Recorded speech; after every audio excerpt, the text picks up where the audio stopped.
කතන්දර දූපතට ඔබව සාදරයෙන් පිළිගනිමු. අද කතාව පුංචි රතු කිකිලි. කොමත් එක කාලෙක ලස්සන ගොවිපලක රතු කිකිලියක් එයාගේ කම්මැලි යාළුවොත් එක්ක ජීවත් වුණා. දවසක් ඇයට වත්තේ තිබිලා තිරිඟු ඇට ටිකක් හම්බුණා.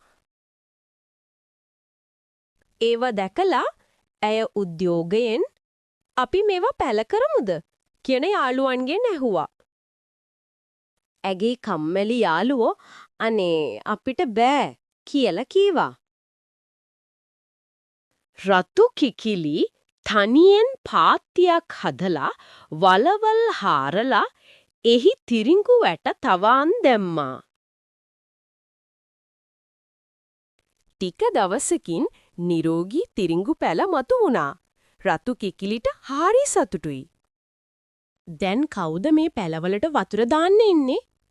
ඇය යාළුවන්ගෙන් ඇහුවා. අනේ අපිට නම් බෑ.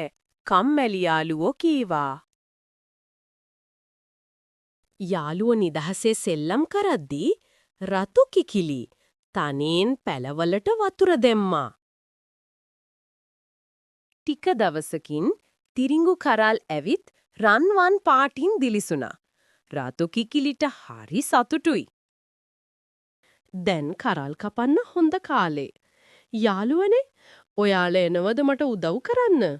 ඇය යාළුවන්ගෙන් බැගෑපත් ලෙස ඇහුවා. අනේ අපිට බෑ.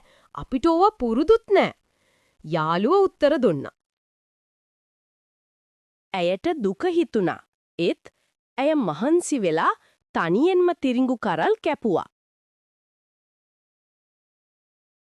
කපාපු තිරිඟු කරල් මිටි බැඳලා ඇය ඒවා මෝලට අරන් යන්න යාළුවන්ගෙන් උදව් ඉල්ලුවා.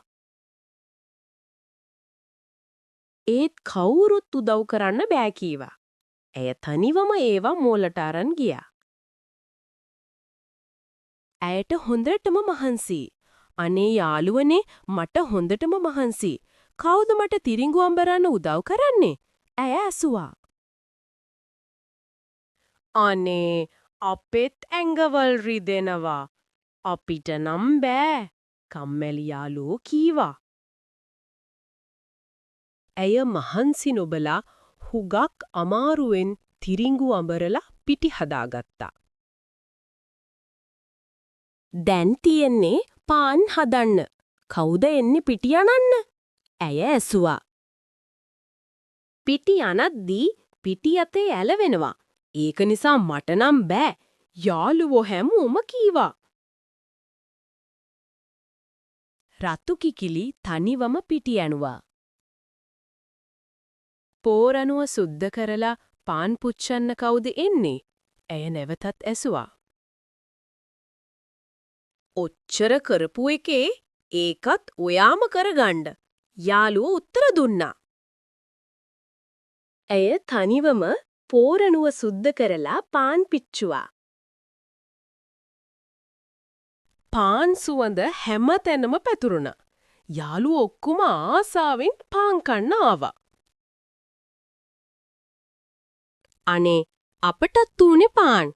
යාළුවෝ කීවා. තිරිඟු පැල කරලා වතුර දාලා ඒව කපලා මෝලට ගෙනත් අඹරලා පාන් හැදුවේ මම තනියෙන්. ඒ නිසා පාන් කන්නේත් මම විතරයි. රතු කිකිලි යාළුවන්ට කීවා. කිකිලිට උදව් කරේ නැති එක ගැන යාළුවන්ට හරි ලැජ්ජයි. එයාලා කරපු වැරැද්ද තේරුම් අරන් හරීම දුකෙන් එළියට ගියා. යාළුවෝ ගැන දුක හිතුන රතු කිකිලි හැමෝටම පාන් දුන්නා.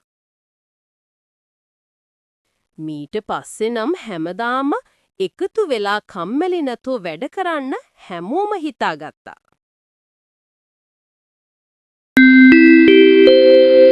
ස්තුතියි. මෙවැනි රසවත් කතා නැරඹීමට කතන්දර දූපතට නැවත එන්න.